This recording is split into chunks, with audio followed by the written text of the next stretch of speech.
You're listening to today's inspirational message on the Proverbs with Kurt Bjorklund.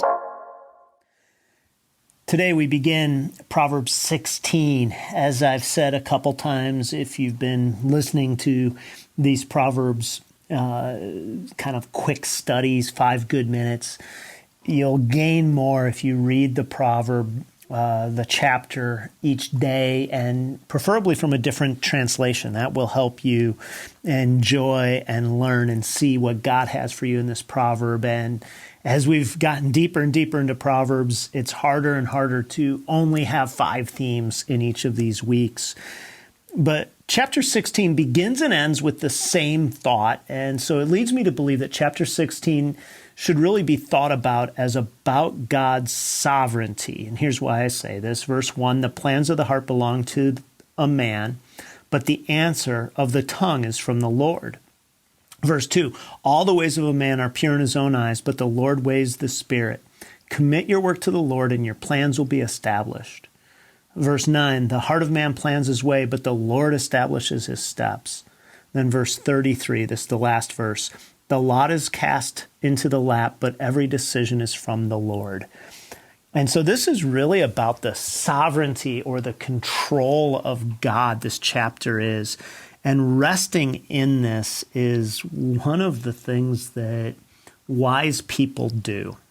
The Heidelberg Catechism asks and answers this question. It says, what does it profit us to know that God created and by his providence upholds all things?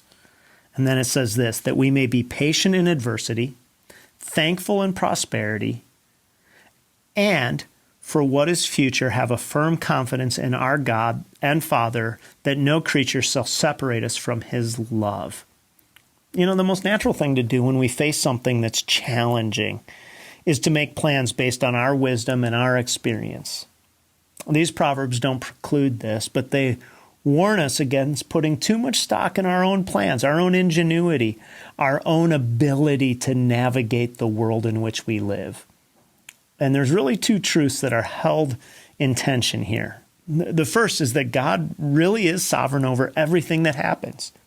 He works through our plans and both uses and overrules our plans to bring about his ends. We're told in verse 4 that even the wicked are being used for God's purposes.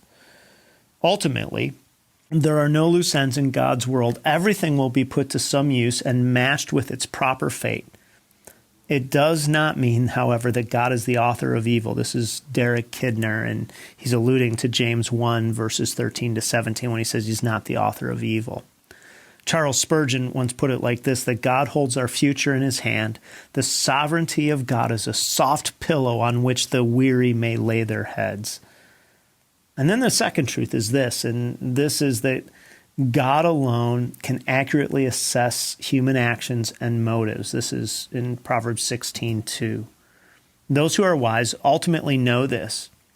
We will tend in any circumstance to give our thinking and especially our motives the place of unquestioned preeminence.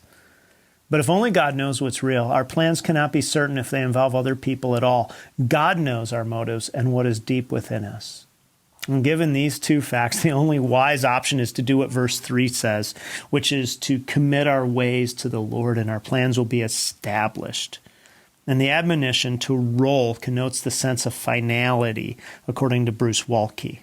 To roll means to give it to the Lord and leave it there. This means that we make our best plans, seek to understand our decisions fully, and weigh the motives. But in the end, we roll our decisions, we give them and trust them to the goodness and the sovereignty of God, and our plans will be established. And so what we want to do is to hold the decision for yourself, and what we want to do is not hold the decision for ourselves, because we'll ultimately be surprised and disappointed and insecure with what the future holds. But when we cling to the idea of God's sovereignty or rest in it, it will allow us to be patient in adversity and thankful in prosperity, and to trust God with what the future holds. And so today, I don't want to overvalue my plans, my insights, or my solutions, but to commit all that I am, planning to God fully, and leave it there completely. Thanks for joining us here today. There's a lot of great content to explore on Orchard Hill Plus and on the Orchard Hill main feed from the weekend. Have a great day.